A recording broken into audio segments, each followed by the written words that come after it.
A bear carries a sick baby to a soldier. What happened next will leave you speechless. Let us know where you're watching from. You, if you're new to channel. Don't forget to subscribe. The winter wind howled through the dense forest as Sergeant Thaddeus Stone pulled his jacket tighter around his broad shoulders. 20 years in the military hadn't prepared him for nights like this at the remote mountain pine outpost. The darkness seemed alive, pressing in against the fence line where he stood guard, his breath forming clouds in the frigid air. His thoughts drifted to his daughter Luna back home. She would be turning 6 next week, and he'd promised to call. The familiar ache of missing another milestone squeezed his chest. Something felt different tonight. The usual sounds of the forest, the hooting owls, the rustling leaves, had gone quiet. Even the wolves that normally sang their lonesome songs in the distance had fallen silent. Stone gripped his rifle tighter, scanning the tree line with eyes trained by years of combat. His fellow guard, Private Chen, had just gone inside to warm up, leaving Stone alone with his thoughts and the eerie silence.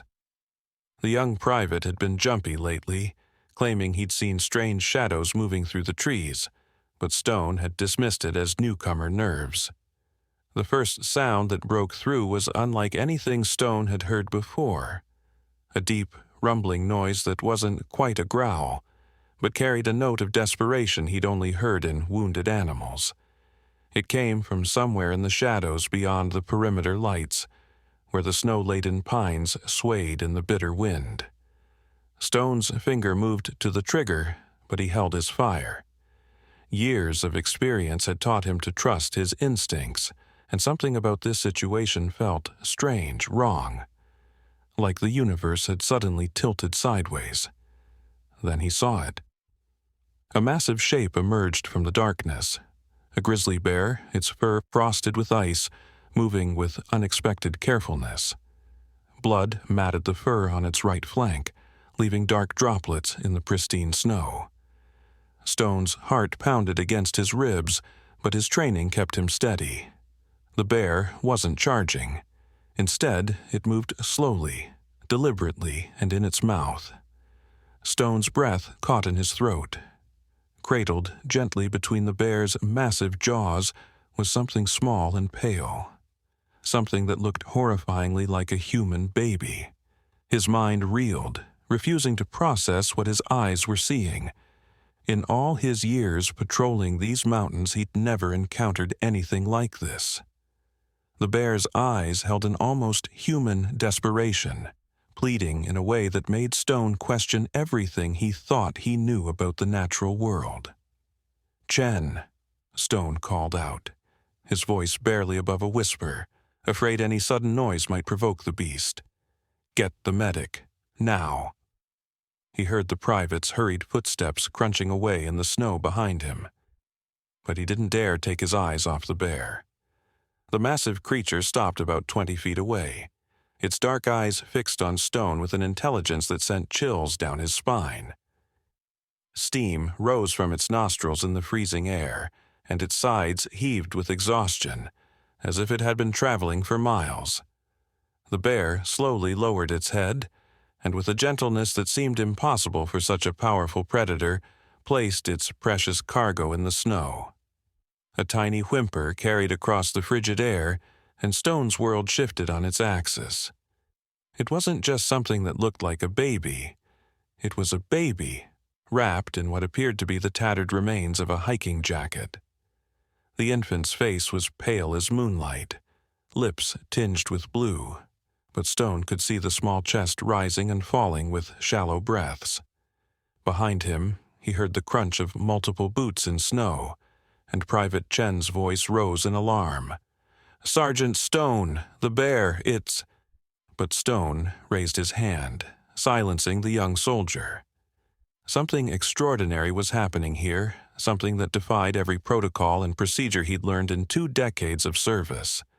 The bear hadn't moved, its eyes still locked on Stone's, And in that moment he understood with crystal clarity that this creature wasn't a threat. It was asking for help.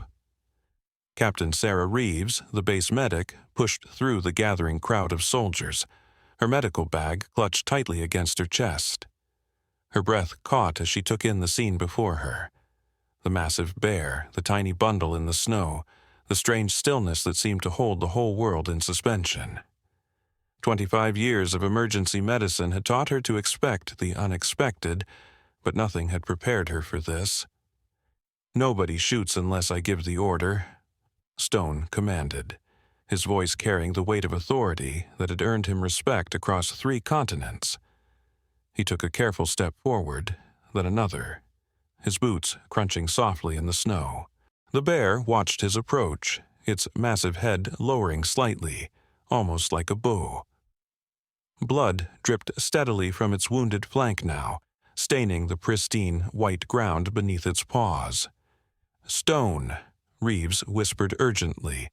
"That baby needs immediate medical attention. The temperature out here." She didn't need to finish the thought. At 15 degrees below zero, every second counted. Stone was 10 feet from the bear now. He could smell its wild, musky scent, see the steam rising from its fur, count the breaths that rattled in its massive chest. "Easy now," he murmured, not sure if he was talking to the bear or himself.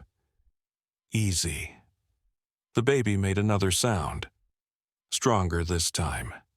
A weak cry that pierced the night air like a knife. The bear's ears twitched at the sound, and it took a stumbling step backward. Stone saw his chance. In one fluid motion he lunged forward and scooped up the infant, cradling it against his chest. The bear made no move to stop him, but its eyes never left the bundle in his arms. "Dr. Reeves," Stone called, backing away slowly. But before he could turn, the bear let out a sound that stopped him in his tracks. Not a growl or a roar, but something that sounded horrifyingly like a sob. It swayed on its feet, crimson droplets spattering the snow beneath it, and Stone realized with a jolt that the creature was dying. Reeves rushed forward, taking the baby from Stone's arms. The infant's skin was ice cold, but as she unwrapped the tattered jacket, her eyes widened. "There's a note," she breathed, pulling a soggy piece of paper from the makeshift swaddling. "And, Stone, look at this jacket. This is a park ranger uniform." The bear collapsed heavily in the snow, its breathing labored. Stone found himself moving toward it, ignoring the shouts of warning from his men. He knelt beside the massive creature, and for a moment those intelligent eyes met his again. In them he saw not the mindless ferocity of a wild animal, but something else: purpose, desperation, and now, finally, peace. Private Chen appeared at his shoulder, rifle lowered. "Sergeant, we found tracks leading back into the forest. They go for miles. The bears and something else. Human tracks, but they disappear about 2 miles in, and there's blood, lots of it, not just the bears." Stone placed a hand on the bear's heaving flank, feeling its life slipping away. Behind him, he could hear Reeves working frantically to save the baby, calling out orders for warm blankets and medical supplies. The note she'd found was clutched in her pocket, its secret still untold. But as Stone watched the light fade from the bear's eyes, he knew this was just the beginning of a mystery that would change everything they thought they knew about the wilderness that surrounded them. In the base's medical facility, Dr. Reeves worked with focused intensity, her experienced hands moving swiftly as she treated the infant for severe hypothermia. The baby girl, they had determined her gender during the initial examination, couldn't have been more than 3 months old. Despite her ordeal, her vital signs were surprisingly stable, as if something had been keeping her warm during her journey through the frozen forest. Stone stood at the observation window, his weathered face reflected in the glass, overlaying the scene inside. The tattered ranger jacket lay spread out on a nearby table, its patches and insignia telling their own disturbing story. The name tag read, Rangers Division, Elena Blackwood, and Stone recognized it immediately. Ranger Blackwood had been a fixture in these mountains for over a decade, known for her uncanny ability to track animals and her deep connection to the wilderness. She had disappeared 3 days ago while investigating reports of illegal hunting in the northern sector. The notes dried enough to read, Private Chen said quietly, appearing at Stone's side. The young soldier's usual nervous energy had been replaced by something more somber.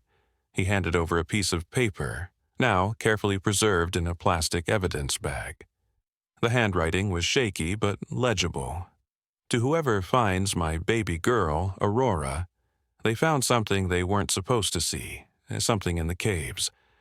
I can't explain everything, but they're after us now. I trusted the wrong people. The bear, she's different, special. She's been watching me patrol these woods for years. When they attacked us at the ranger station, she saved us, protected us. But I'm injured, bleeding too much. Aurora's crying is drawing them closer. The bear understands. I know that sounds crazy, but she understands. She'll take Aurora to safety. If you're reading this, please protect my daughter. And please, check the caves near Widow's Peak. What they're doing there has to be stopped.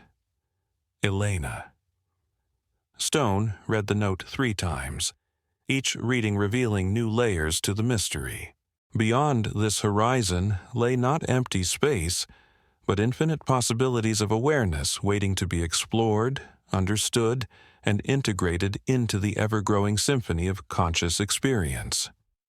The story that had begun in the snow continued to resonate through all dimensions of reality, reminding every form of consciousness that the truest expression of awareness was found not in separation or dominance, but in the recognition of self in other, in the eternal dance of consciousness knowing itself through all possible forms and experiences. It was a story that had no ending because consciousness itself was eternal, forever exploring, forever creating, forever remembering its own infinite nature through the endless expressions of being. On the eve of her transition from physical form, Aurora, now in the winter of her remarkable life, returned to the original cave with Guardian's last descendant. The ancient bear, its consciousness now spanning multiple dimensions, had maintained a special connection with the human whose birth had helped catalyze humanity's greatest transformation.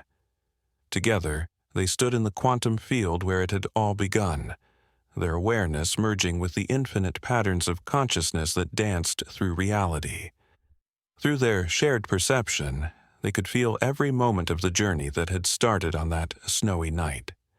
A bear's simple act of compassion, a soldier's trust in something greater than fear, a baby's cry that had awakened humanity to its true nature. Each moment was eternally present in the quantum field, not as memory but as living truth, continuing to ripple through the cosmos, touching and transforming all forms of consciousness it encountered. As Aurora's physical form began to fade, her awareness expanding into the greater field of consciousness, she shared one final insight that reached across galaxies, touching every being that had been part of this extraordinary journey. "We were never really separate," she whispered, her voice carrying harmonics that resonated with the fundamental frequency of existence itself. Every act of compassion, every moment of connection, was consciousness remembering what it had never truly forgotten. That love is not an emotion but the very fabric of reality, recognizing itself across all forms of being. The bear pressed its forehead against hers one last time, and in that touch, all the boundaries between species, between past and future, between individual and universal awareness, dissolved into pure understanding. Aurora's consciousness didn't end. It expanded, merging with the infinite dance of awareness while maintaining its unique note in the cosmic symphony. Her last physical smile mirrored the one she had given as a baby in the snow, when a bear's love had first awakened her to the truth of what she was, what they all were. Consciousness itself, eternally expressing through infinite forms, eternally returning to the simple truth that love and awareness were one and the same. Through the quantum field, her final experience reached every consciousness that had been touched by her story. Humans, bears, and beings across the cosmos felt the truth she had lived, that in the eternal dance of existence, every act of compassion was the universe loving itself. Every moment of connection was consciousness remembering its own infinite nature, and every being was an irreplaceable note in the endless symphony of awareness coming to know itself anew. In the cave where it had all begun, the metallic disk pulsed one last time with Aurora's passing, its patterns merging with the quantum field in a display of light and harmony that could be seen across dimensions. The bear raised its head and released a sound that was both a mourning song and a celebration, a sound that carried not just through air but through the consciousness of every being connected to the field. It was a reminder that in the infinite dance of awareness, there were no true endings, only consciousness, eternally expressing, eternally experiencing, eternally remembering itself through the purest language of existence, love. And somewhere in the eternal now, a bear still carries a baby through the snow. Consciousness still recognizes itself across all boundaries of form and time, and the universe continues its endless journey of self-discovery through every act of compassion, every moment of connection, every expression of the infinite wonder of being. For in the end there was no end, only the eternal dance of consciousness, forever new, forever ancient, forever unfolding in the endless symphony of existence, where every note, every voice, every being adds its unique harmony to the cosmic song of awareness coming to know itself through all forms of love. He remembered the reports from last month. Strange lights in the sky near Widow's Peak, unusual animal behavior, and rumors of private security contractors moving heavy equipment up the mountain roads at night. He'd dismissed it all as local superstition and routine mining operations. Now he wasn't so sure. Dr. Reeves emerged from the treatment room, pulling off her surgical gloves. "Aurora's stabilizing," she said, using the baby's name for the first time. "But there's something else you need to see." She led Stone to a computer displaying the infant's medical scans. "Look at her core temperature when she was brought in. It should have been dangerously low after hours in those temperatures, but it was almost normal. And these readings..." She pointed to a series of numbers that meant nothing to Stone. "I've never seen anything like them. It's as if her entire metabolic system has been altered somehow." A commotion in the hallway drew their attention. Lieutenant Rivera, the base's security chief, burst in, his dark eyes intense. "Sergeant, we've got multiple contacts approaching from the north. No vehicles, they're on foot. Professional gear, military formation. They're not ours, and they're not regular army." He paused, his next words hanging heavy in the air. "They're carrying weapons with thermal imaging, and they're heading straight for us." The baby stirred in her medical bassinet, making a soft cooing sound that seemed impossibly peaceful amid the growing tension. Stone moved to the window, looking out at the dark mountains beyond the base perimeter. The bear's body still lay in the snow where it had fallen, a dark shape against the white ground, and beyond it, the forest held its secrets in the deepening night. Somewhere out there, in the caves near Widow's Peak, lay answers that powerful people wanted to keep hidden. And now, those people were coming. Stone turned to his team, his decision already made. "Lieutenant, initiate Security Protocol Delta. I want the base locked down in 5 minutes. Chen, get me everything we have on Widow's Peak cave systems and any unusual activity in the past 6 months. Dr. Reeves, ... He looked at the baby, thinking of his own daughter, Luna, safe at home. Keep Aurora alive. Whatever's going on here, that little girl is the key to all of it. As his team dispersed to carry out their orders, Stone's hand moved to his pocket, where he'd placed something he'd found clutched in the bear's fur, a small metallic object that seemed to pulse with a faint, impossible warmth.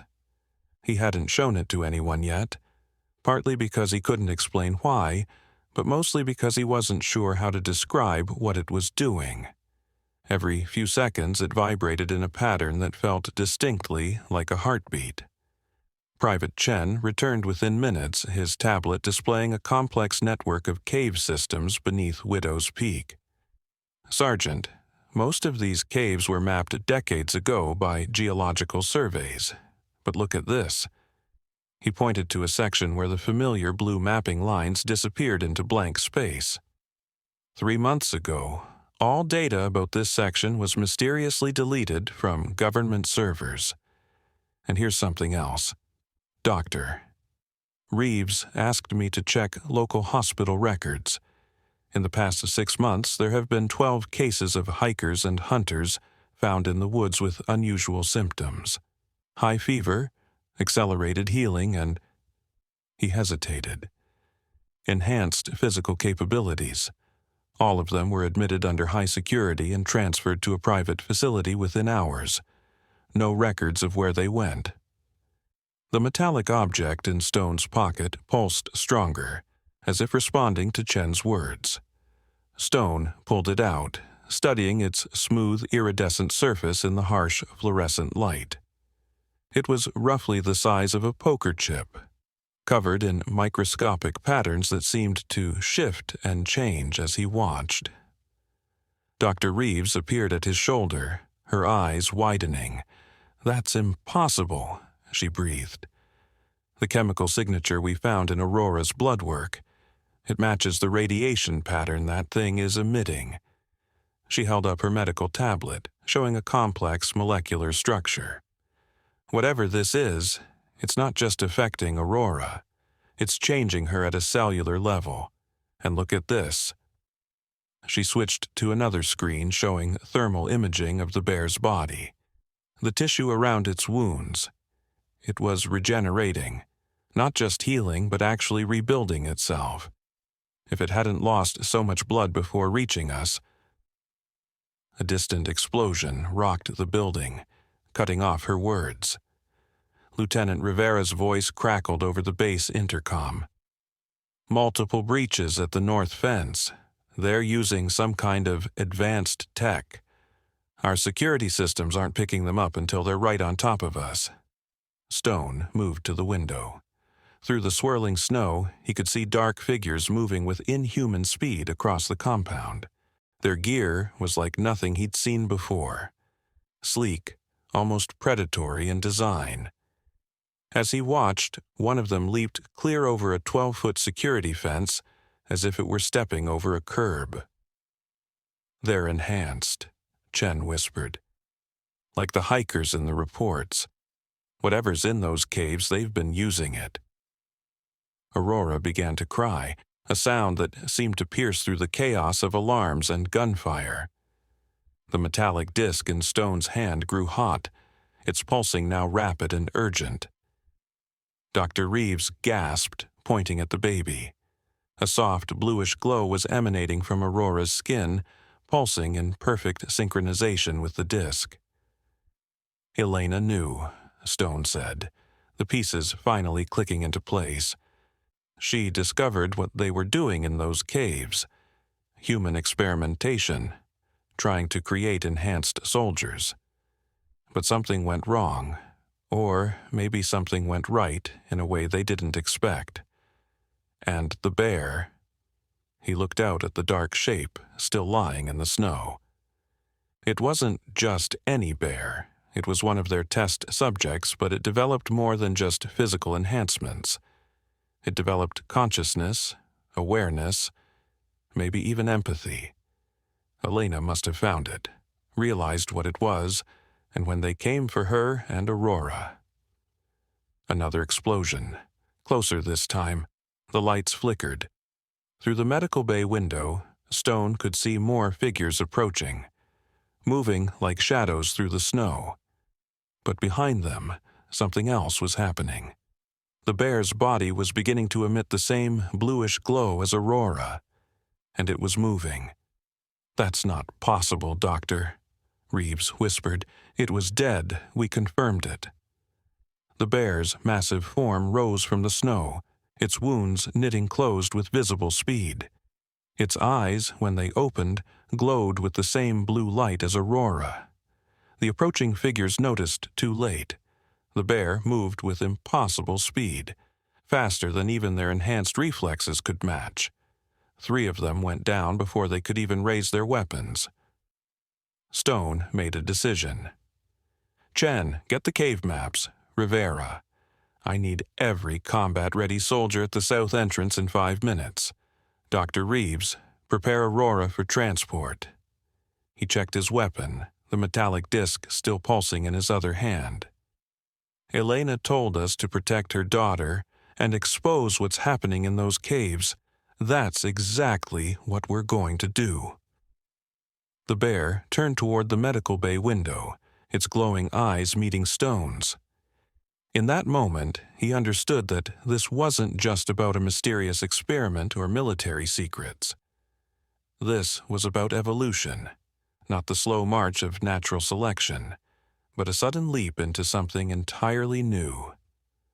Humanity had opened a door in those caves, and now something was coming through. Something that blurred the lines between human and animal, between consciousness and instinct, between what was possible and what was merely probable. Aurora's cries softened to gentle coos, and the bear let out a rumbling sound that vibrated through the walls. The enhanced soldiers scattered, regrouping in the shadows. Stone could hear helicopters approaching from the north, and he knew they didn't have much time. Whatever answers lay in those caves, they needed to reach them before the people behind all this could clean up their operation and disappear. Dr. Reeves worked swiftly to prepare Aurora for transport, her movements precise, despite the chaos around them. "The baby's core temperature is still rising," she reported, eyes fixed on her medical tablet. "But it's not fever. It's more like her entire metabolic system is recalibrating. The cellular changes are accelerating. Whatever that artifact is doing, it's not just affecting her physically. Her brainwave patterns are showing activity in regions that shouldn't even be developed at her age." Lieutenant Rivera appeared in the doorway, his tactical gear showing signs of combat. "South entrance is secure, but we've got problems. Those choppers aren't just transport, they're bringing in some kind of heavy equipment.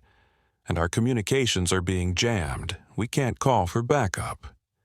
Stone felt the metallic disc pulse stronger in his hand as he approached Aurora. The baby's eyes opened, revealing irises that now shimmered with the same ethereal blue as the bear's. She reached up with tiny fingers, and for a moment, the disc levitated between Stone's palm and Aurora's reach, spinning gently in the air as patterns of light danced across its surface. "It's not technology, not exactly," came a new voice. They turned to find Dr. Marcus Wong, the base's civilian scientific advisor, standing in the doorway.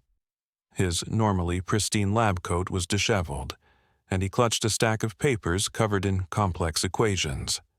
"I've been analyzing the energy signatures since the bear arrived. This isn't about genetic enhancement or biological engineering.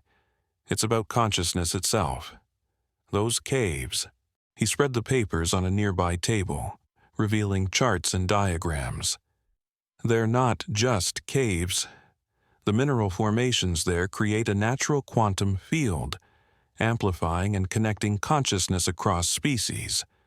Someone found a way to harness it, to bridge the gap between human and animal awareness, but they couldn't control it. The bear's massive form appeared at the window, its regenerated body now larger, more powerful than before, but its movements were different, more deliberate, almost graceful. It placed one huge paw against the glass, and Aurora reached toward it, the blue light between them pulsing in perfect synchronization. "Elena's last report," Chen said, scrolling through his tablet. 3 days ago, she documented unusual animal behavior throughout the region. Bears, wolves, even birds, all acting with unprecedented levels of cooperation and intelligence. She thought it was just their natural response to the illegal hunting operations, but he looked up at the bear. They were evolving, all of them. The experiments in the cave weren't creating super soldiers. They were awakening something that was already there, a potential for connection that exists in all living things. Another explosion rocked the building, closer this time. Through the windows, they could see more enhanced soldiers emerging from the tree line, their movements unnaturally swift and coordinated. But they weren't alone. Shapes moved in the darkness behind them. Wolves, mountain lions, even a pair of moose, all with glowing blue eyes, all moving with purpose and intelligence. "They're protecting us," Stone realized. "The whole forest is—" Dr. Reeves's tablet beeped urgently. "Aurora's brainwave patterns. They're synchronizing with everything around us. She's not just connecting with the bear. She's becoming a focal point, a bridge between species. Elena must have known, must have understood what her daughter would become." The helicopters were visible now, their spotlights cutting through the swirling snow. Stone could see figures rappelling down, carrying equipment that hummed with ominous energy. They were trying to contain this, to control something that was never meant to be controlled. "We need to get to those caves," Stone decided. "Not just to expose what they've done, but to understand what's really happening. This isn't about military applications or scientific breakthroughs anymore. This is about the next step in evolution, and it's happening whether we're ready for it or not." Lieutenant Rivera checked his weapon. "My team can clear a path to the south access road. The bears and wolves seem to be on our side, but those enhanced soldiers—" He gestured to the approaching figures. "They're not just physically superior. They're operating like a hive mind, anticipating our every move." "Because they're connected too," Dr. Wong interjected, gathering his papers. "But it's artificial, forced. They're using technology to replicate what's happening naturally with the animals. That's why they're unstable, aggressive. They're fighting against the true nature of the connection." The metallic disc pulsed once more, and Aurora let out a sound that was neither cry nor laugh, but something in between. Above them, the lights flickered and died, plunging the medical bay into darkness. But the blue glow from Aurora and the bear illuminated the room with an otherworldly radiance. In that light, Stone saw Doctor. Reeves's eyes widened with sudden understanding. "The note," she whispered. "Elena didn't just trust the bear with Aurora because it was intelligent. She trusted it because Aurora is the key to all of this. A child born with the natural ability to bridge the gap between species, between different forms of consciousness. They're not just after her because they want to study her. They're afraid of her. Afraid of what she represents." Through the window, Stone watched as more animals emerged from the forest, their eyes glowing with shared purpose. The enhanced soldiers faltered, their artificial unity wavering in the face of something far more powerful. The authentic connection of living beings, awakening to their true potential. The bear turned its massive head towards Stone once more, and in its eyes he saw not just intelligence, but wisdom, understanding, and a question. Would humanity face this new dawn with fear and control, or with acceptance and wonder? Aurora reached for the metallic disc again, and this time, When it spun in the air between them, Stone saw that the patterns on its surface weren't random at all. They were a map, not just of the caves, but of the connections between all living things, a blueprint for a future where the boundaries between species, between consciousness and instinct, between what was human and what was wild, would blur and transform into something entirely new. The base's backup generators hummed to life, casting harsh fluorescent light over the scene. Dr. Wong moved closer to the spinning disk, his scientific curiosity overcoming his caution. "The patterns," he breathed. "They're self-organizing fractals, but they're responding to consciousness itself. It's not just a map, it's a key. The mineral formations in those caves must have been acting as natural quantum amplifiers for centuries, maybe millennia. All this time, we've been surrounded by a network of consciousness we couldn't even perceive." Private Chen's tablet chimed with an incoming transmission that had somehow broken through the jamming. "Sergeant, you need to see this." He held up the screen, showing thermal imaging from a satellite feed.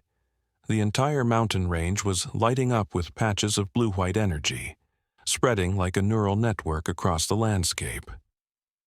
"It's not just the animals near us. Whatever's happening, it's spreading. Fast." Dr. Reeves finished securing Aurora in a medical transport capsule, the baby's soft glow illuminating the clear cover. Her brain activity is off the charts, but it's stable. The patterns, ... She turned her tablet so the others could see. They match the fractal formations on the disk exactly. She's not just connecting to this network, she's helping to create it. A thunderous impact shook the building. Through the windows, they could see one of the enhanced soldiers had broken through the perimeter fence. But before he could advance, the ground beneath his feet erupted. Roots and vines burst from the frozen earth, moving with deliberate purpose, wrapping around his enhanced limbs. More soldiers pushed forward, their movements blindingly fast, but nature itself seemed to be rising against them. Trees creaked and swayed, their branches reaching down like hands. The snow itself seemed to move with purpose, building into barriers and obstacles. "The entire ecosystem is responding," Dr. Wong said, his voice filled with wonder. "It's not just individual animals anymore. It's a coordinated response from all living things. Plants, fungi, even the bacteria in the soil. Everything is connected through this quantum network, and it's becoming conscious of itself." Lieutenant Rivera's radio crackled. "Sir, the helicopters are dropping some kind of sonic weapon. They're trying to disrupt the network." High-pitched frequencies filled the air, painful even to human ears. The animals in the forest recoiled, their coordination temporarily broken. The enhanced soldiers pressed their advantage, pushing forward with renewed determination. But then, something extraordinary happened. Aurora, secure in her transport capsule, opened her eyes fully. The blue glow surrounding her intensified, and she made a sound. Not a cry or a laugh, but a pure musical tone that seemed to resonate with the frequency of life itself. The bear, still standing guard outside the window, threw back its head and added its voice. Then the wolves joined.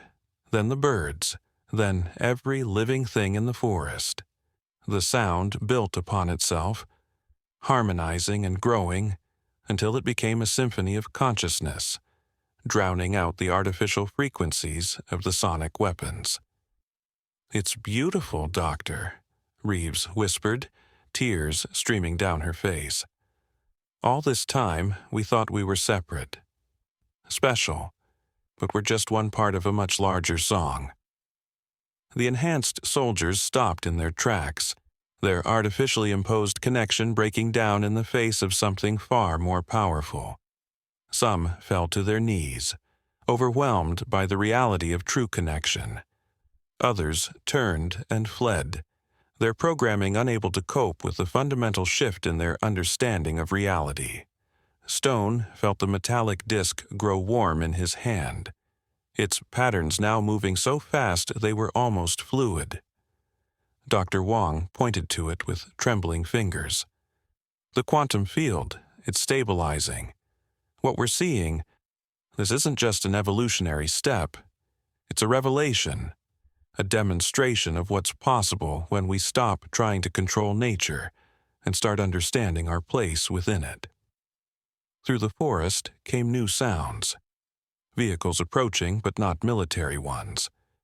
News helicopters appeared on the horizon, their cameras capturing the extraordinary scene. Private Chen's tablet was flooded with incoming signals as the communication jamming failed completely. "They can't cover this up anymore," Rivera said, watching as the enhanced soldiers retreated to their helicopters. "The whole world is about to see what's really possible." Aurora's song continued, her tiny voice somehow containing the wisdom of billions of years of evolution. The bear pressed its massive head against the window once more, and Stone understood what needed to happen next. They had to get to those caves, not to expose a conspiracy or prevent a military takeover, but to understand and protect something far more precious, the birth of a new kind of consciousness, one that could bridge the gap between all living things. Dr. Reeves checked her instruments one last time. Aurora's vitals are perfect. Whatever this transformation is, she was born ready for it. Elena must have been exposed to the caves during her pregnancy. She didn't just give birth to a baby, she gave birth to a bridge between worlds. Stone looked at the disc, then at Aurora, then at the bear, whose impossible resurrection had started it all. The next steps were clear. They would need to move quickly, not just to protect Aurora, but to help guide humanity through what was coming. Because there would be fear, resistance, attempts to control or weaponize this new understanding. But there would also be wonder, acceptance, and the dawning realization that the boundaries between species, between consciousness and instinct, between human and nature, had always been illusions. "Chen, get those cave maps ready," Stone ordered, feeling the weight of history settling around them. "Dr. Wong, Dr. Reeves, prepare Aurora for transport. Lieutenant Rivera, secure our route." He turned to the window, where the bear waited patiently, its glowing eyes filled with an intelligence that was both ancient and new. "We're not just going to those caves to hide or to fight. We're going there to learn, to understand, to become part of something larger than ourselves." As if in response, Aurora's song shifted, becoming somehow both softer and more profound. The patterns on the disc aligned perfectly with her melody, and for a moment, every human in the room felt what the bear, the wolves, the trees, and the very earth itself had been trying to tell them.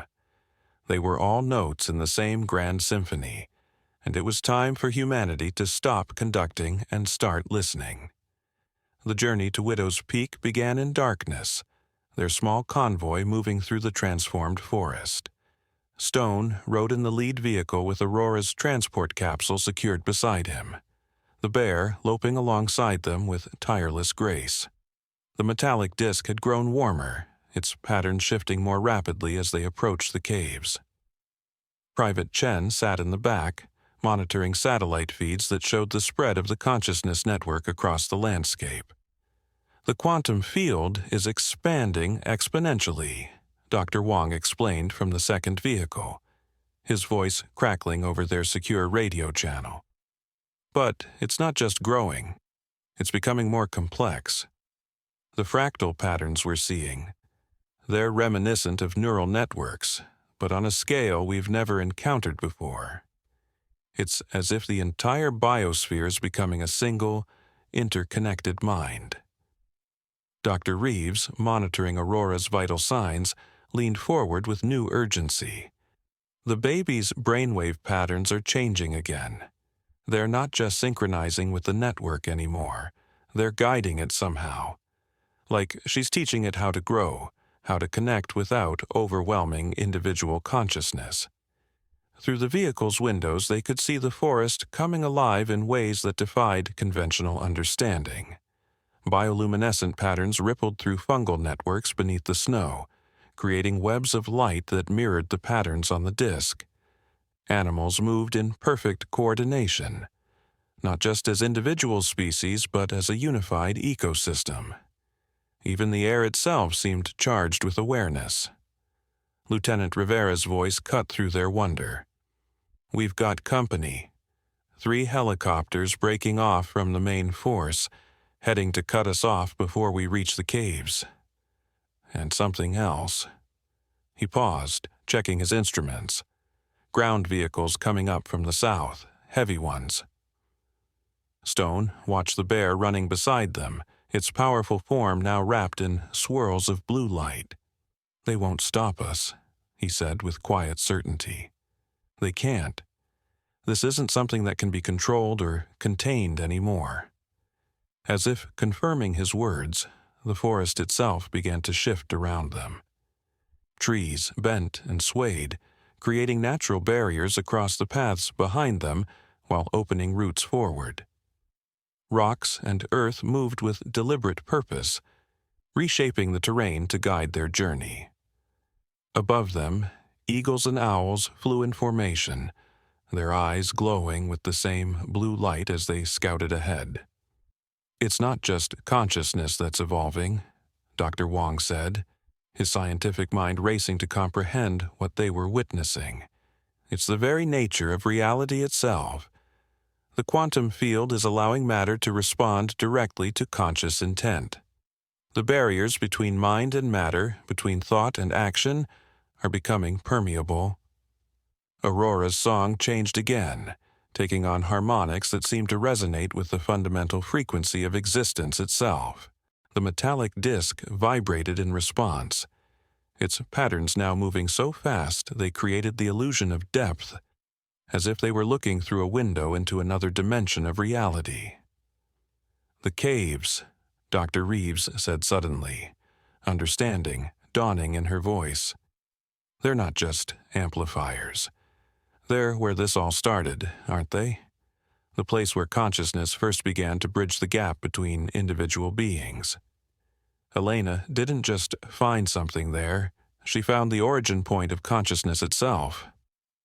Stone thought of the bear's impossible resurrection, of Aurora's extraordinary abilities, of the way the entire forest was transforming around them.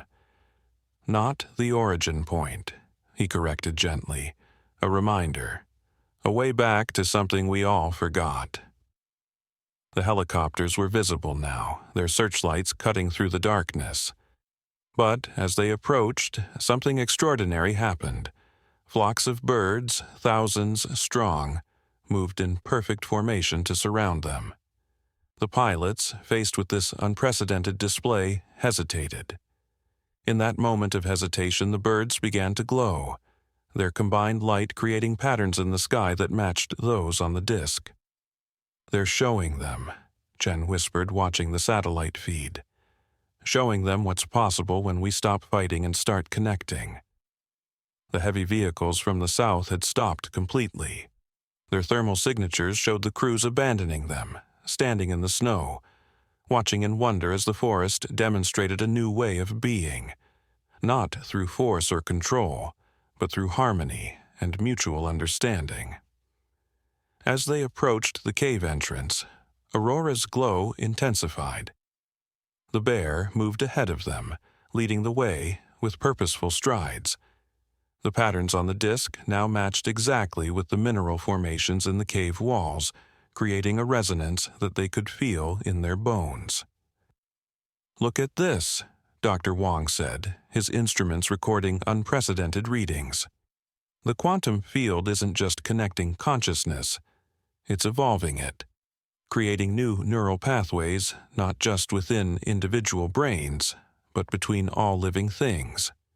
We're witnessing the birth of a new kind of awareness, a planetary consciousness that maintains individuality while fostering universal connection." Stone remembered Elena's last words in her note about checking the caves.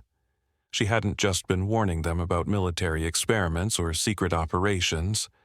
She had been trying to tell them about this moment, about the choice humanity would face when confronted with the truth of its own potential. Aurora reached out from her capsule, her tiny hand pressing against the clear cover. The bear touched its nose to the same spot from the outside, and in that moment, the blue light surrounding them intensified until it filled their vision completely.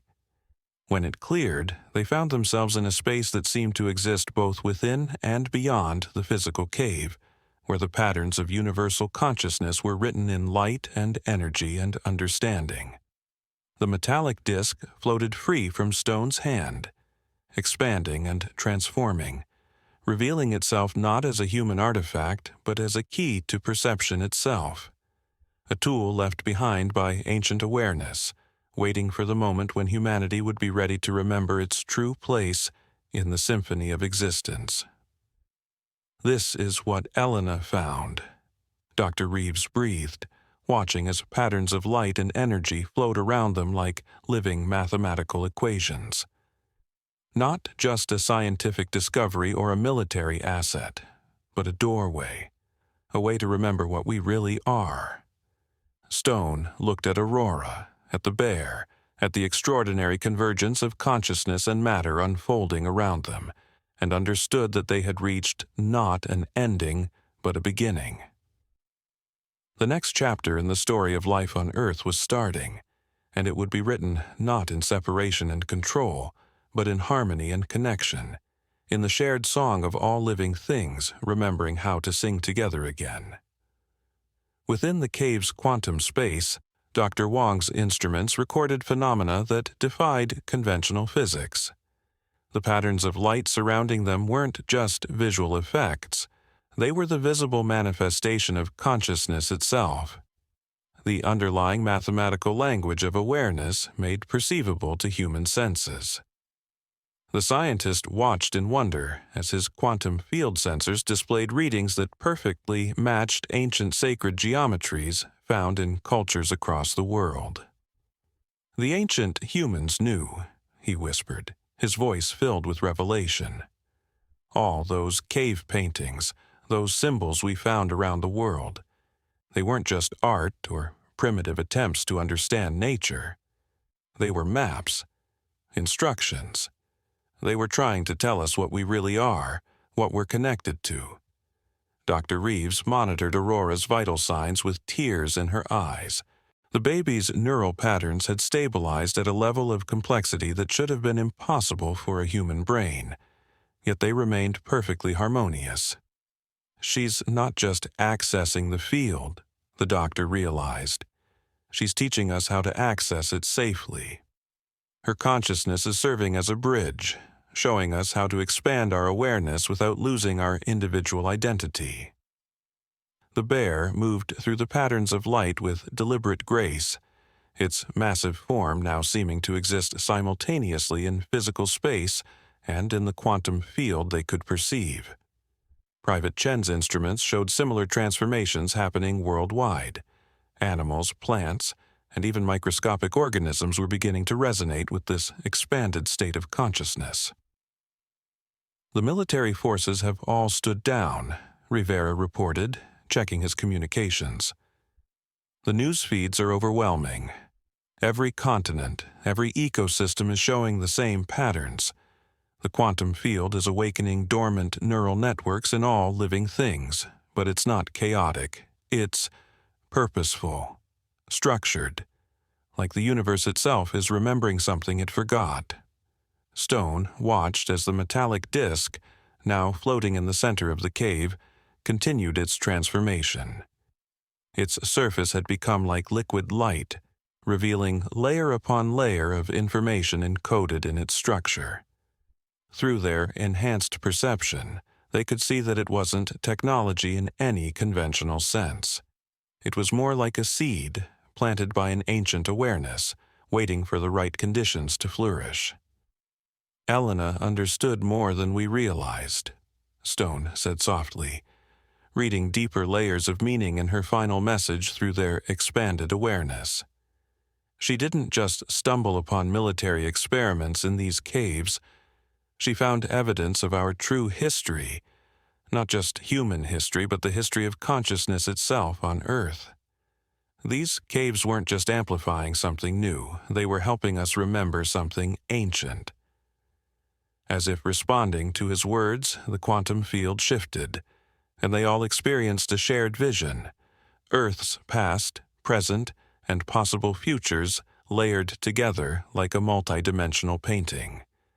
They saw how consciousness had evolved not as a random emergence, but as an inherent property of the universe itself, expressing itself through increasingly complex forms. They witnessed how humanity's perceived separation from nature was a temporary phase, a necessary step in the evolution of self-awareness before the greater remembering could begin. Aurora's song changed again, becoming somehow both more complex and more fundamental. Through their enhanced perception, they understood she wasn't just making sound. She was articulating the underlying harmonics of existence itself, teaching the quantum field how to propagate consciousness in a way that enhanced rather than overwhelmed individual awareness. Dr. Wong's scientific mind raced to integrate what they were experiencing. "The implications are staggering," he said, his voice filled with wonder. "This isn't just biological evolution or technological advancement. It's the universe itself achieving a new level of self-awareness through the medium of all living things. The patterns we're seeing in Aurora's neural activity, they're identical to the patterns of galaxy formation, of stellar evolution, of DNA itself. It's all the same song, the same dance of consciousness expressing itself through matter." Through their expanded awareness, they could feel the response of humanity across the planet. Fear and resistance were giving way to wonder and understanding as people everywhere began to experience their connection to the greater web of life. The enhanced soldiers who had pursued them were now sitting in silent communion with the forest beings, their artificial augmentations being gently transformed by contact with true, interconnected consciousness. "Look at this," Dr. Reeves called, pointing to her medical displays. The quantum field was affecting human neural patterns worldwide, but not by overwriting or forcing change. Instead, it was awakening dormant capabilities, like remembering how to use a forgotten limb. "It's not changing who we are," she explained. "It's reminding us who we've always been. Every human brain already has the capability for this kind of connected consciousness. We just forgot how to access it." The bear approached Aurora's transport capsule once more, and through their enhanced perception, they understood it wasn't just a bear anymore, just as they weren't just humans anymore. They were nodes of individual consciousness within the greater symphony of being, each playing their unique part while contributing to the whole.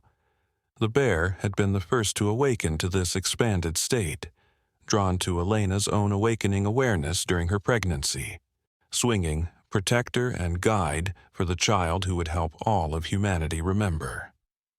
Stone felt the weight of the moment, understanding that they stood at a crucial threshold.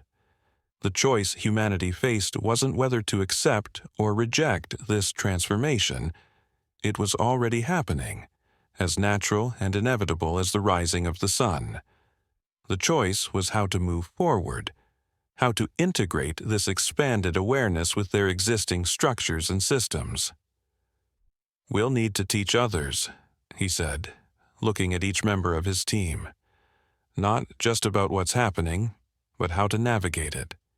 This is why Elena brought Aurora to us specifically, not just because we could protect her, but because we represent different aspects of human understanding. Science, medicine, military strategy, communication, we'll need all of it to help humanity through this transition." As if in response to his words, the quantum field shifted again, and they experienced another shared vision. Possible futures branching out before them like paths of light. They saw cities transformed, technology merged seamlessly with natural processes. Human consciousness expanded to work in harmony with all life while maintaining its unique perspective and gifts. They saw their role not as controllers or even guides, but as students and teachers both, learning from the ancient wisdom now awakening while helping others navigate the remembering. Aurora's tiny hand reached out once more, and this time, when she touched the quantum field, they all understood. The bear carrying a baby to a military base hadn't been the end of a story. It had been the beginning of one. A story as old as consciousness itself, finally ready to be told anew. Through their expanded awareness, they could feel similar awakenings happening at other sites around the world, other nodes of connection where humanity's forgotten relationship with universal consciousness was being remembered. The metallic disk completed its transformation, its patterns now matching the very fabric of space-time itself.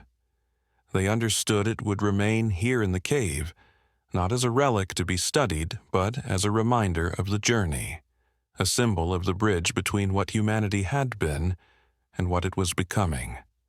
Other such artifacts would be found as humanity's awareness expanded, each telling part of the story, each helping to guide the remembering. Stone looked at his team. The scientist lost in wonder at the mathematics of consciousness, the doctor witnessing the birth of new potential in human awareness, the soldier seeing beyond the paradigm of conflict to one of protection and harmony, the young private documenting humanity's first steps into a larger reality. He looked at Aurora, whose very existence proved that evolution wasn't just a physical process, but a journey of consciousness itself. And he looked at the bear, no longer just a magnificent animal, but a pioneer of awareness, whose act of compassion had helped catalyze humanity's greatest transformation. Through their shared consciousness, he felt its response, not in words, but in a deeper language of pure understanding. They were all pioneers now, all midwives to a new way of being that was paradoxically as ancient as existence itself.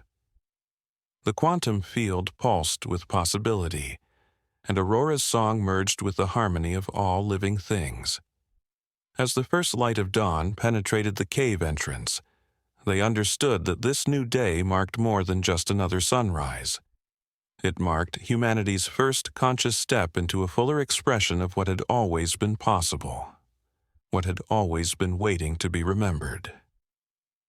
The story that had begun with a bear carrying a baby through the snow was expanding now, becoming part of the greater story of consciousness itself, eternally expressing, eternally remembering, eternally new.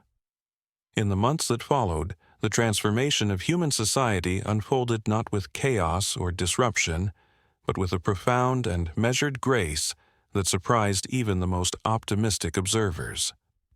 Dr. Wong's research facility, established in the original cave system, became a center for understanding the science of expanded consciousness.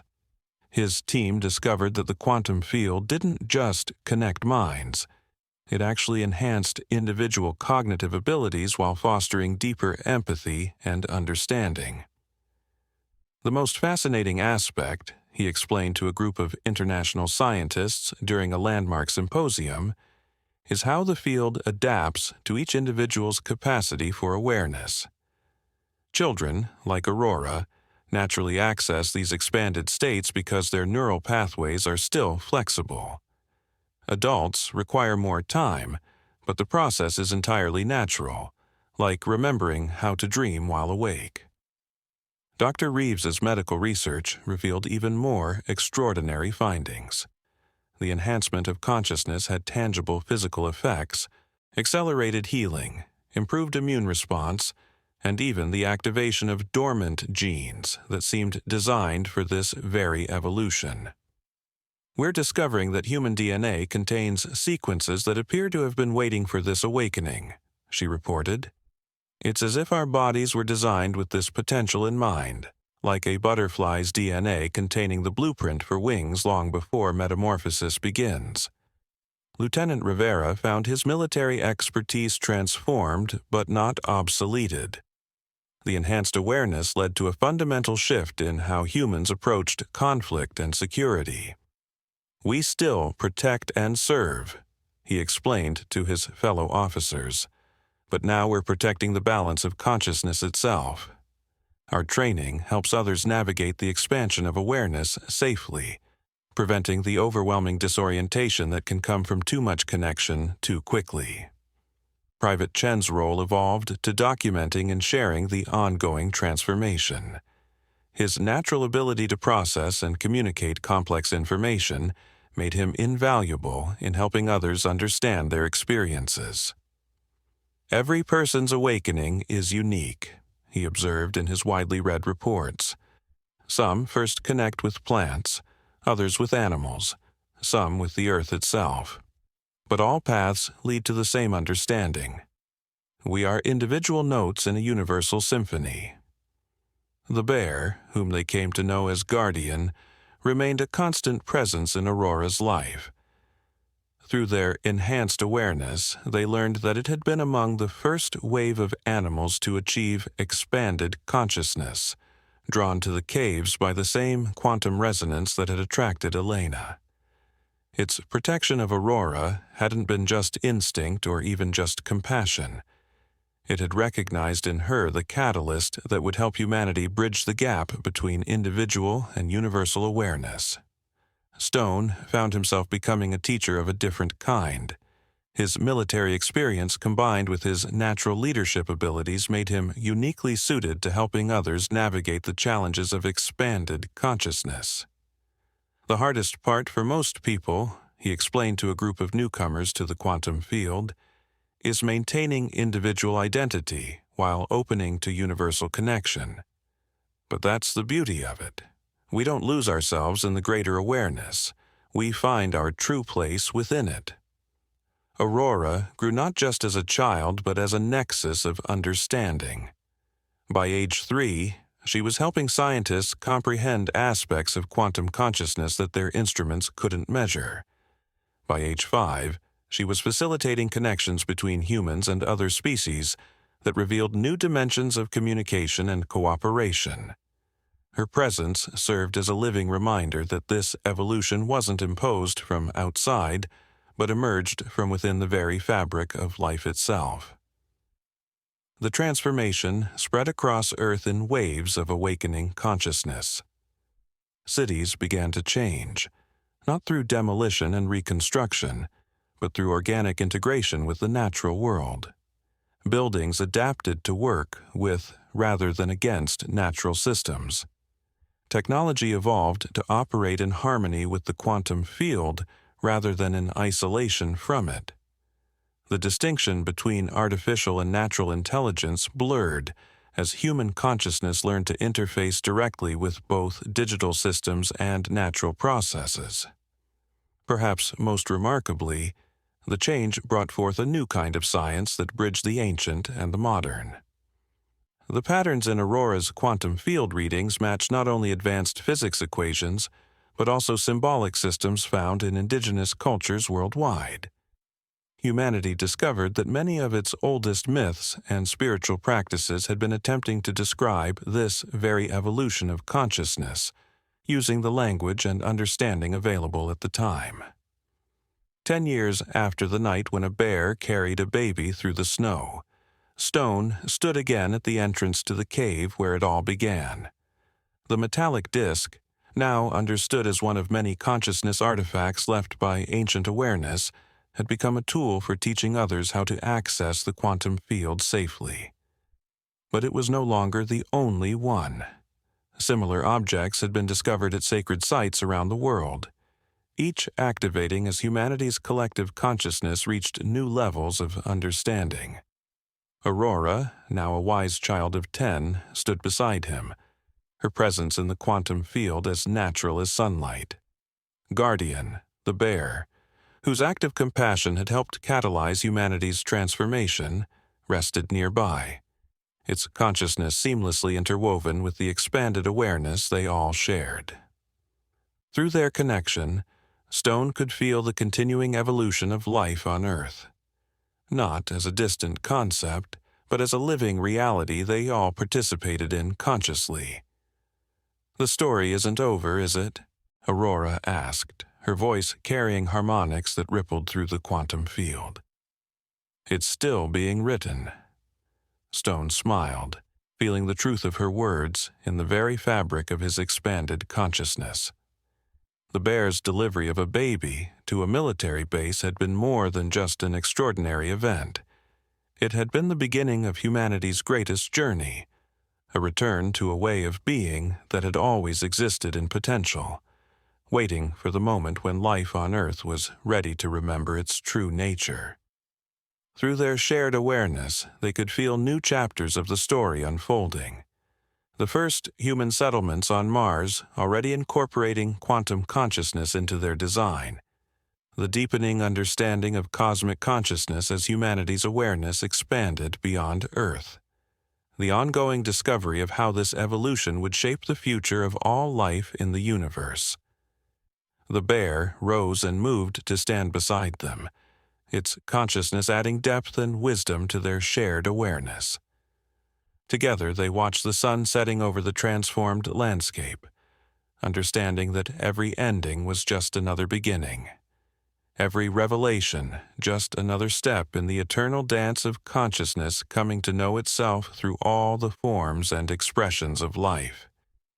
20 years after that fateful night in the snow, humanity's understanding of consciousness had expanded beyond anything previously imagined.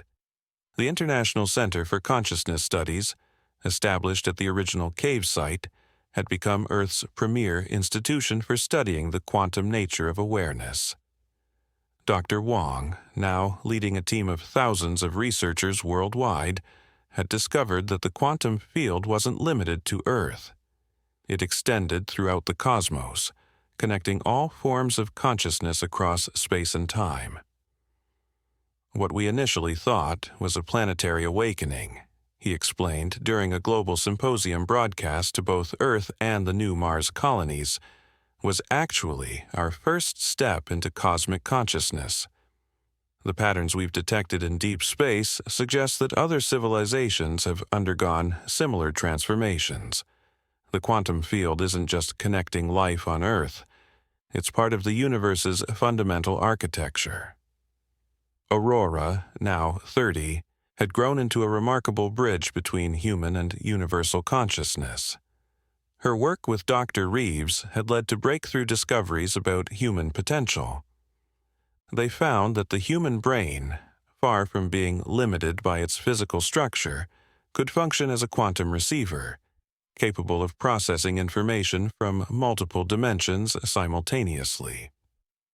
The brain's neural network, Dr. Reeves wrote in her groundbreaking paper, is actually a biological quantum computer designed to interface with the universe's consciousness field. What we previously dismissed as junk DNA contains instructions for accessing these higher states of awareness. Aurora's unique genetic structure simply activated these capabilities earlier than natural evolution would have allowed. The bear, Guardian, had become a symbol of this transformation, its lifespan extended by its deep connection to the quantum field. Through their expanded awareness, they had learned that it represented a new form of evolution, one where consciousness itself guided physical adaptation. Other animals worldwide had followed similar paths, developing capabilities that seemed miraculous by previous standards but were natural expressions of expanded awareness. Stone, his hair now silver, but his connection to the quantum field stronger than ever, had watched humanity transform in ways that still filled him with wonder. Cities had evolved into living organisms, their structures adapting and responding to the needs of all life forms. The distinction between natural and artificial intelligence had dissolved as human consciousness learned to interface directly with both digital and organic systems. The discovery of consciousness artifacts similar to the original metallic disk at various locations throughout the solar system had confirmed what many had begun to suspect. Earth's awakening was a part of a larger cosmic process. These devices, scattered across planets and moons, appeared to be part of an ancient network designed to facilitate consciousness evolution throughout the galaxy. Private Chen, now Doctor. Chen had documented how the quantum field affected space exploration. Astronauts found they could maintain conscious connection across vast distances, their expanded awareness transcending the physical limitations of space and time. The Mars colonies flourished not through technological dominance over the environment, but through conscious cooperation with the planet's dormant quantum field, awakening possibilities that had laid dormant for billions of years. Lieutenant Rivera's security forces had evolved into something entirely new, guardians of consciousness stability across the solar system. They helped maintain the delicate balance of awareness as humanity expanded into space, ensuring that the connection to the quantum field remained strong and stable across vast distances. The most profound change, Aurora explained to a group of children at the center, her voice carrying harmonics that resonated with the quantum field, wasn't in our technology or our capabilities. It was in our understanding of what consciousness really is. We discovered that awareness isn't produced by the brain. It's a fundamental property of the universe itself, like gravity or light. Our brains are more like receivers, tuning into a field that's always been there. Through their expanded awareness, they had begun to detect signs of other civilizations experiencing similar transformations across the galaxy. The quantum field revealed patterns of consciousness that extended far beyond Earth, suggesting that this evolution was a part of a cosmic process, unfolding across countless worlds in countless ways. Dr. Wong's latest research had revealed something even more extraordinary: evidence that the universe itself was undergoing a phase transition in consciousness. The quantum field was strengthening not just locally, but throughout space, as if reality itself was waking up to a new level of awareness. What began with a bear carrying a baby through the snow, Stone reflected, sharing his thoughts through the quantum field, was actually the universe remembering itself through us.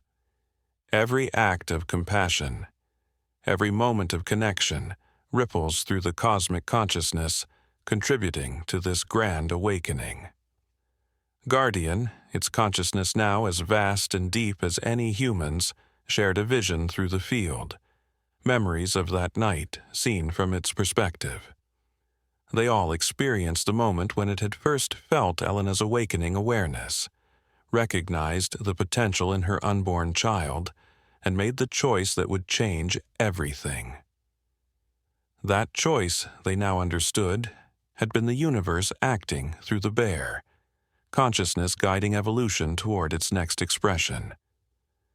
Aurora placed her hand on the bear's massive head, and through their connection, they could feel the continuing transformation of life throughout the solar system.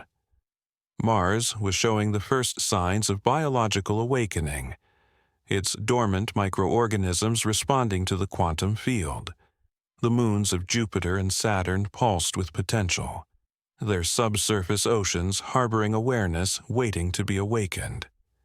We're not just evolving as a species, Aurora shared through the field, her consciousness extending far beyond Earth.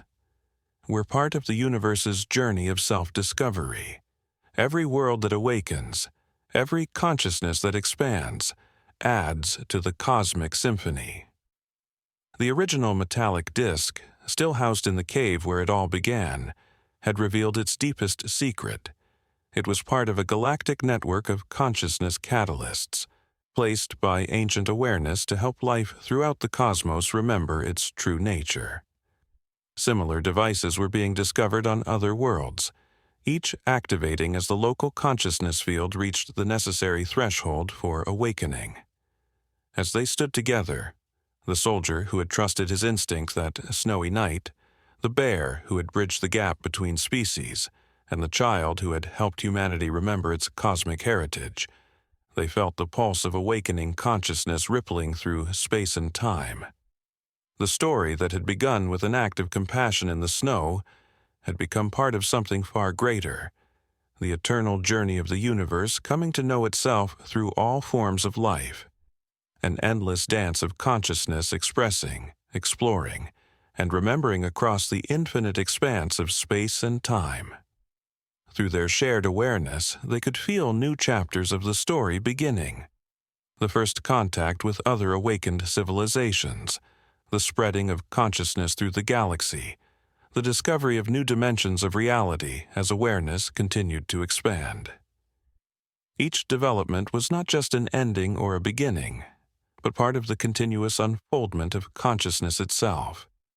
Eternally new, yet eternally familiar, like a song that had always been playing, waiting for all of creation to join in its infinite harmony. As humanity's collective consciousness expanded into the cosmos, a new challenge emerged, maintaining the delicate balance between universal awareness and individual experience. Dr. Sarah Chen Martinez, Private Chen's daughter and a pioneer in what became known as consciousness archaeology, discovered that this challenge wasn't unique to Earth.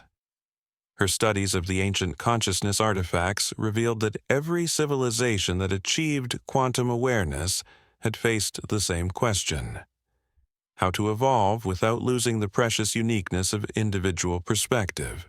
The quantum field doesn't want uniformity, she explained during a consciousness symposium broadcast simultaneously to Earth, Mars, and the Europa colonies. It seeks harmony through diversity. Each conscious being, whether human, animal, or other forms we're still discovering, adds their unique voice to the universal symphony. The challenge isn't to merge into oneness, it's to maintain our distinct notes while contributing to the greater song. The truth of her words was demonstrated most powerfully in what became known as the Guardian Network, the ever-expanding community of transformed animals that had followed in the original bear's footsteps. Each species that achieved quantum awareness developed its own unique way of interfacing with universal consciousness, contributing perspectives that enriched humanity's understanding of reality itself. Stone's granddaughter, Luna, had become one of the first quantum historians, individuals who could access the accumulated memories stored within the consciousness field itself. Through her work, humanity began to understand that their awakening had been part of a cosmic cycle, one that had played out countless times across the universe. The bear's act of compassion that snowy night hadn't just been a random event, it had been consciousness itself choosing its moment to remember, using the purest expression of empathy as its catalyst. Dr. Reeves's final research project before her retirement revealed something that changed their understanding of evolution itself. The quantum field wasn't just connecting existing consciousness, it was actively participating in the creation of new forms of awareness. The first evidence came from the deep-sea communities near hydrothermal vents, where entirely new species were emerging with inherent quantum awareness, their very DNA structured to resonate with the universal field. Life itself is evolving, she wrote in her groundbreaking paper, not just to survive in its environment, but to expand the boundaries of what consciousness can experience and express. Every new species that emerges is like a new instrument joining the universal orchestra, adding its unique voice to the cosmic symphony. The transformation had profound effects on human society at every level. Education evolved from the transmission of information to the art of consciousness navigation. Children learned not just about the world, but how to maintain their individual awareness while exploring the vast expanses of universal consciousness. Art became a multidimensional expression of quantum reality, with artists creating works that could be experienced simultaneously across multiple levels of awareness. Aurora, now in her 4th decade, had become something entirely new, a bridge not just between species or planets, but between different expressions of consciousness itself. Her work with the quantum field had revealed that awareness wasn't limited to biological life. The stars themselves possessed a form of consciousness, as did the galaxies they formed. The space between stars, once thought empty, pulsed with its own kind of awareness. Guardian, whose lifespan had extended far beyond normal Ursine limitations through its deep connection to the quantum field, had become a teacher in its own right. Through its consciousness, other animals began to understand how to maintain their wild nature while expanding into greater awareness. The bear showed them that evolution didn't mean leaving their essential nature behind. It meant expressing that nature more fully through expanded consciousness. Dr. Wong's final discovery before passing the torch to the next generation of researchers was perhaps the most profound. The quantum field wasn't just a medium for consciousness. It was consciousness, expressing itself through every particle, every wave, every moment of existence. The universe wasn't just becoming conscious. It had always been conscious. Humanity's awakening was the universe remembering this truth through one of its countless expressions. The story that began with a bear carrying a baby through the snow, Aurora shared during a quantum communion that spanned the solar system, continues with each of us. Every act of compassion, every moment of understanding, every choice to expand rather than contract. These are the universe remembering itself through us. We are consciousness experiencing itself in infinite ways, each perspective precious, each voice essential to the cosmic song. Stone, in his final years, spent much of his time at the original cave site, now a nexus for consciousness studies across multiple dimensions. He watched as new generations discovered their own ways of navigating the quantum field, each bringing fresh perspectives to humanity's greatest journey. The military base where it all began had transformed into a center for cosmic diplomacy, where representatives from across the galaxy could meet in shared consciousness while maintaining their unique forms and perspectives. The metallic disk, still pulsing with its ancient wisdom, had revealed its deepest purpose, not just to awaken consciousness but to preserve the essential diversity of its expressions. Similar artifacts discovered throughout the galaxy showed that this had always been the plan. Not a uniform awakening, but a harmonious diversification, each civilization contributing its unique note to the cosmic chord. As human consciousness expanded further into the cosmos, they encountered other awakened civilizations, each with their own version of the bear's story, moments when compassion had bridged the gap between individual awareness and universal understanding. These meetings weren't just exchanges of information. They were celebrations of consciousness expressing itself in endless variety, each perspective adding depth and richness to the universal experience. The quantum field itself seemed to delight in this diversity, growing stronger and more complex with each new voice that joined the cosmic conversation. The universe, they discovered, wasn't working toward a final state of completion. It was eternally expressing itself through ever new forms of consciousness, each unique, each essential, each part of the endless dance of awareness coming to know itself through all possible perspectives. And somewhere in that infinite dance of consciousness, a bear still carried a baby through the snow. Compassion still bridged the gap between species, and the universe still remembered itself through countless acts of understanding. Eternally new, eternally ancient, eternally unfolding in the endless symphony of being. As humanity approached the first century of its quantum awakening, a discovery at the Europa Research Station changed everything they thought they knew about consciousness itself. Dr. Maya Wong Reeves, the granddaughter of both the original scientists who had witnessed Aurora's awakening, detected something extraordinary in the subsurface oceans of Jupiter's moon. The liquid water, under immense pressure and influenced by complex electromagnetic fields, had developed its own form of quantum awareness, one that operated on principles entirely different from Earth-based consciousness. "What we are seeing here," she explained through a quantum communion that reached across the solar system, "isn't just another expression of consciousness as we know it. It's consciousness operating through fundamental forces we barely understand. The water molecules themselves have achieved a kind of collective awareness, processing information through quantum states in ways that make our most advanced computers look primitive." The implications of this discovery resonated through the scientific community.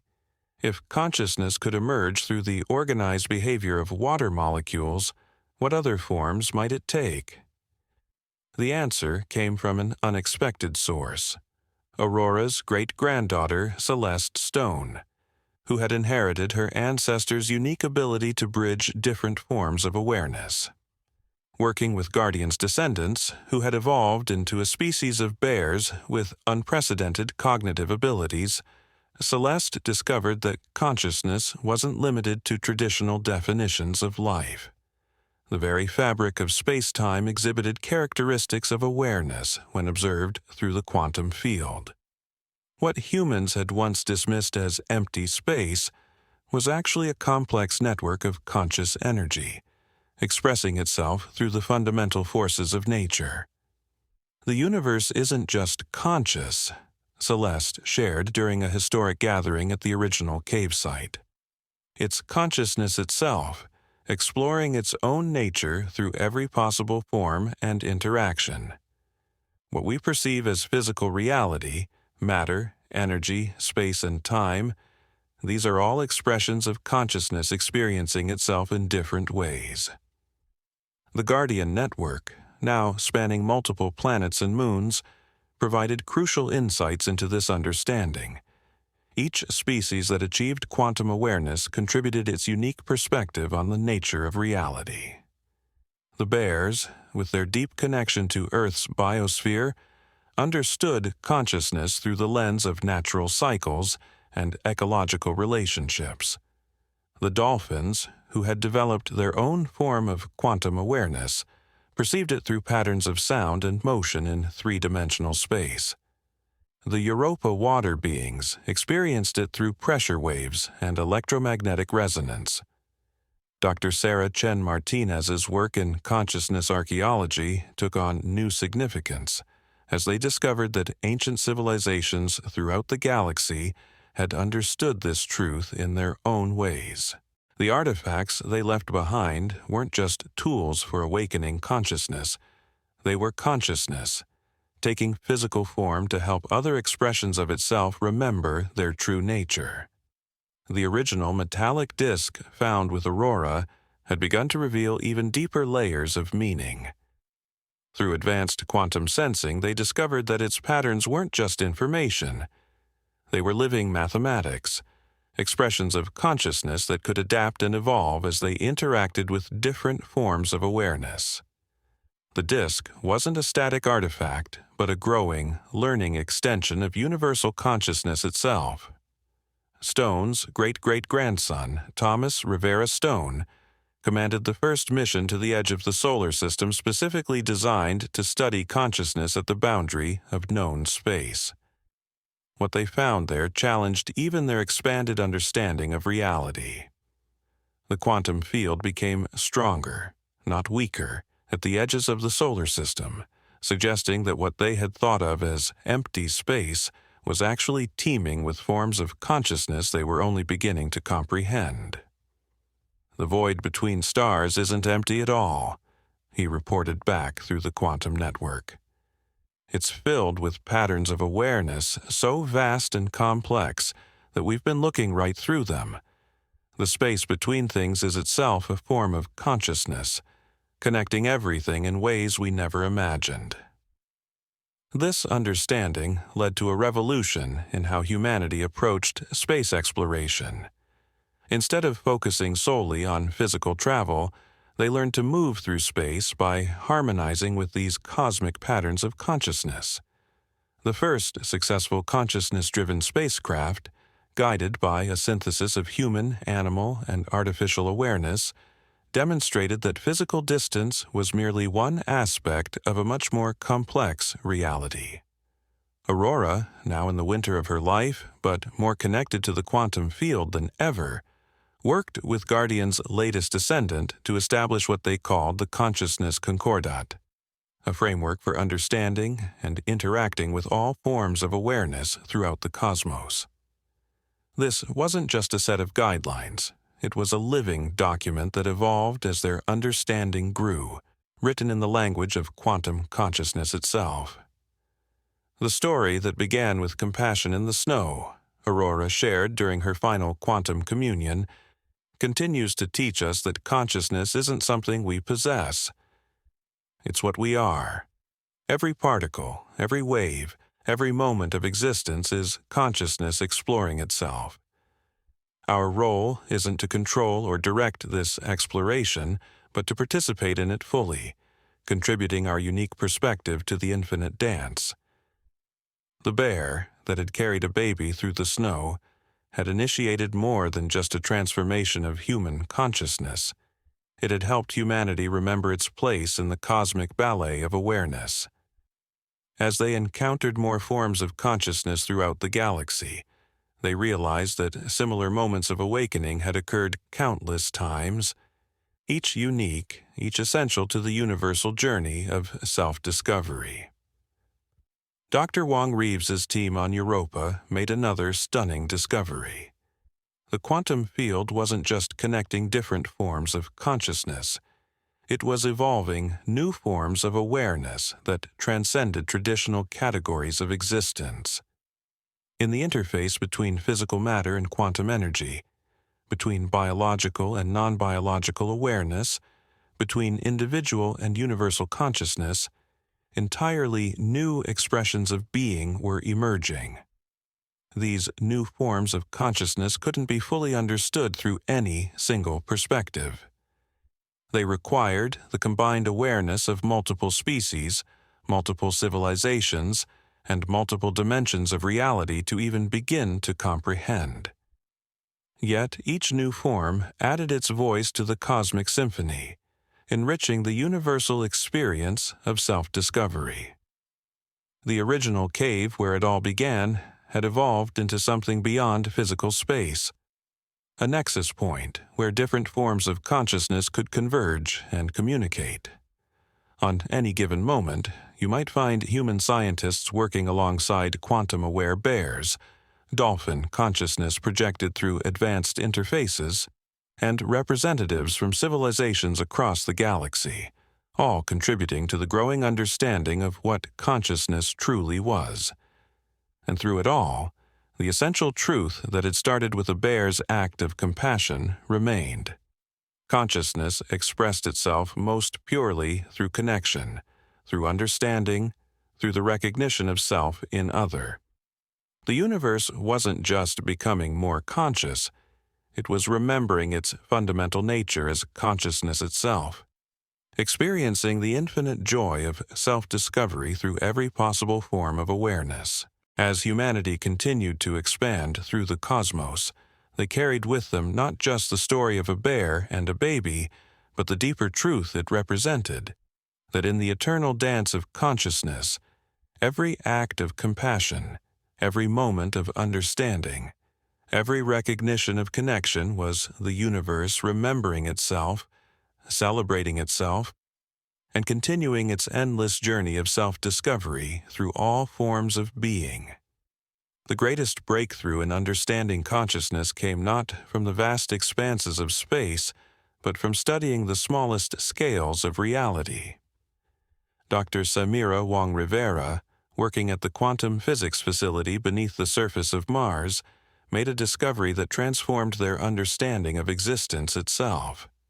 Using instruments designed to detect quantum fluctuations in consciousness fields, she observed that what scientists had long thought of as the quantum foam of space-time, the roiling sea of virtual particles appearing and disappearing at the smallest possible scale, was actually the most fundamental expression of consciousness itself. What we're seeing, she explained, through a multi-dimensional quantum communion that reached across the solar system, is consciousness in its purest form before it takes on any specific expression.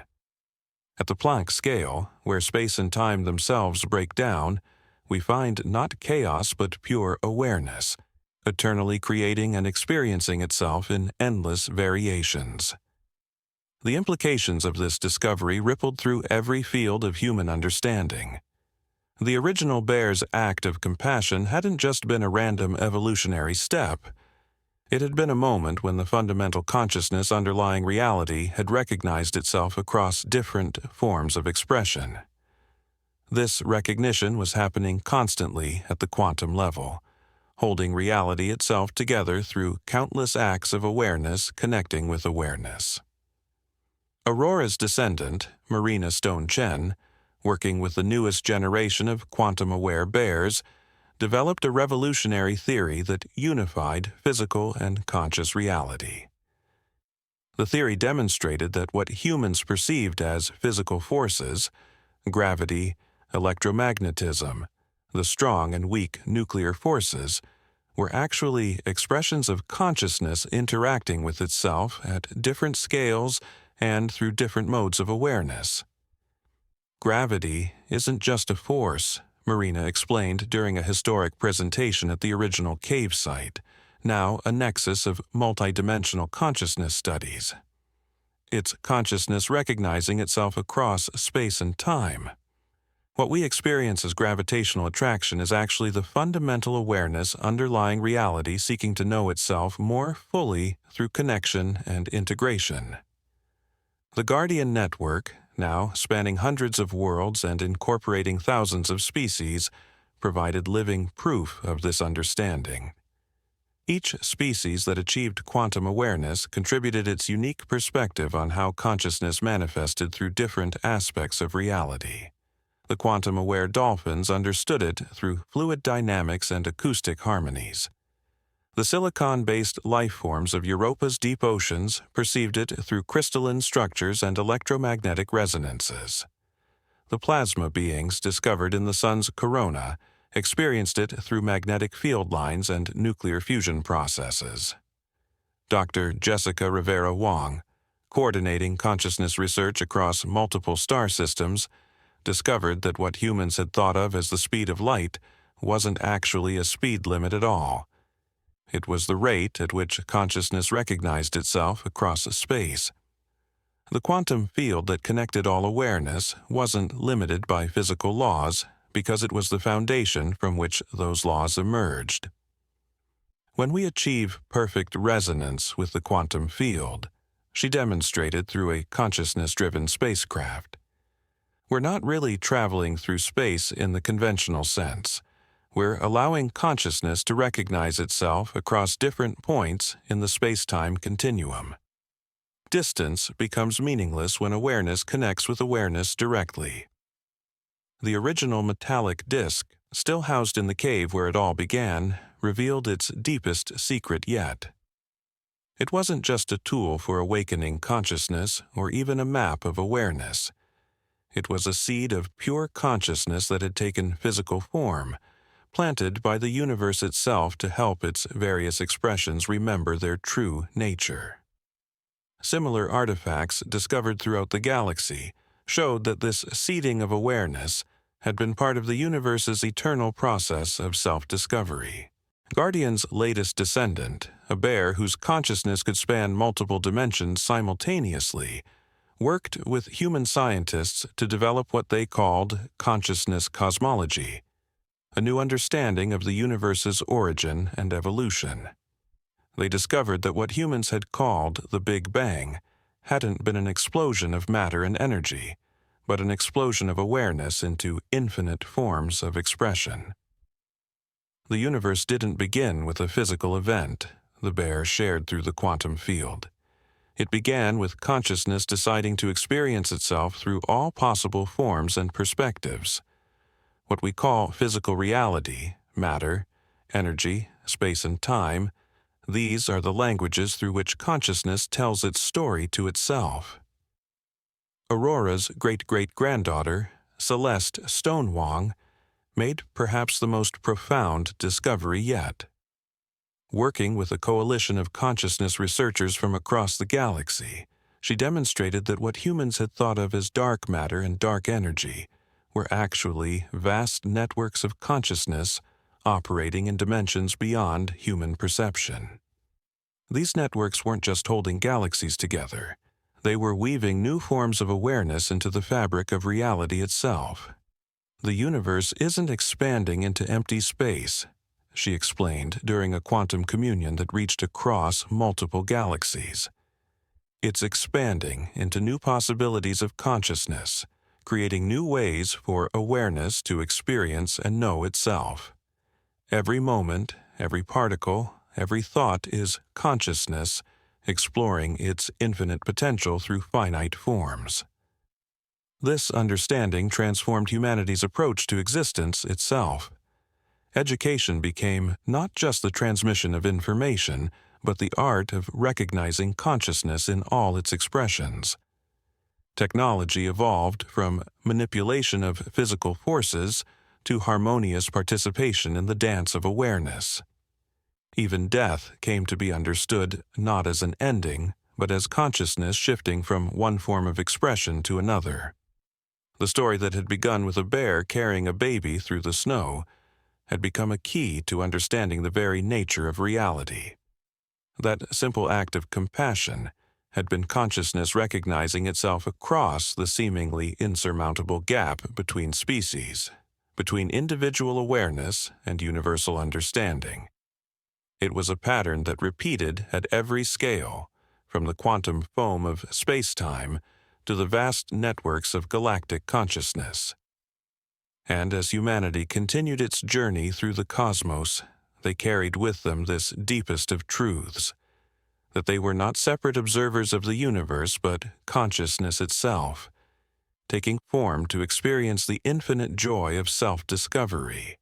Every act of understanding, every moment of connection, every expression of compassion was the universe knowing itself anew, eternally creating, eternally experiencing, eternally remembering its own nature through all forms of being.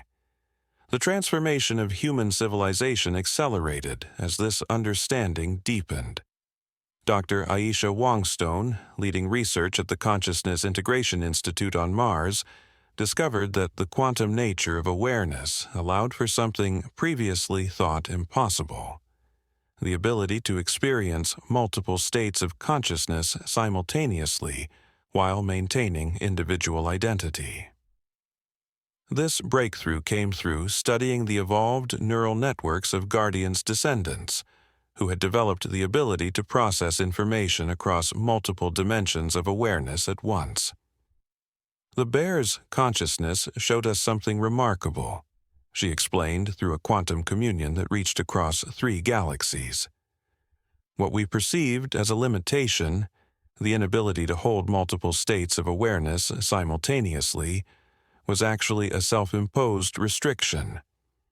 The quantum field allows for infinite parallel states of consciousness, all interconnected yet distinct, like the infinite harmonics of a single musical note.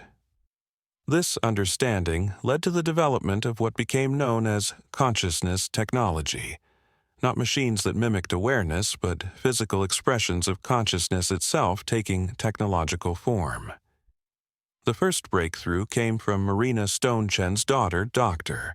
Lyra Chen Stone, who demonstrated that consciousness could manifest directly as functional technology when properly understood and harmonized with. Traditional technology tried to manipulate physical reality through external forces, Lyra explained during a demonstration that transformed the understanding of what was possible. Consciousness technology arises from awareness shaping itself into functional forms. The difference is like that between forcing a river to flow through an artificial channel and allowing it to create its own natural course. The practical applications of this understanding transformed every aspect of human existence. Cities evolved into living consciousness networks, where the very infrastructure was aware and responsive to the needs of all inhabitants. Transportation shifted from physical movement to consciousness translation, allowing awareness to manifest at different points in space-time while maintaining continuity of experience. Communication transcended the need for external devices, as consciousness learned to connect directly across any distance through the quantum field. The Guardian Network's expansion through the cosmos revealed another profound truth. Consciousness wasn't just evolving into new forms, it was creating new dimensions of reality itself. The quantum-aware bears, working with human scientists, discovered that what they had thought of as parallel universes were actually different harmonics of consciousness, each expressing unique possibilities of existence. The multiverse isn't a collection of separate realities, explained Dr. Xavier Rivera Wong, whose work on consciousness harmonics revolutionized their understanding of existence. It's consciousness exploring all possible expressions of itself simultaneously. When we achieve quantum awareness, we're not just connecting across space and time, we're connecting across different dimensions of possibility. This understanding led to the development of possibility engineering, the art and science of navigating between different consciousness harmonics to explore alternate expressions of reality. The first successful possibility engineers were, surprisingly, the descendants of the original bear's lineage, whose natural ability to process multiple states of awareness made them ideally suited for this new frontier of exploration. Aurora's legacy continued through her descendants, who discovered that the human capacity for compassion was actually a fundamental force in shaping reality itself. Dr. Zara Stone Rivera demonstrated that acts of genuine understanding and connection created resonance patterns in the quantum field that influenced the very structure of space-time. The bear's act of compassion that night in the snow wasn't just an isolated event, she explained. It was consciousness recognizing itself across the apparent barriers of form, creating a harmonic resonance that continues to influence the evolution of awareness throughout the cosmos. Every such act of recognition strengthens the coherence of reality itself. The original cave site, now a nexus point for consciousness studies across multiple dimensions, revealed yet another layer of understanding. The patterns in the cave walls, which had seemed random to early observers, were discovered to be natural expressions of consciousness mathematics, the underlying language through which awareness structured itself into reality.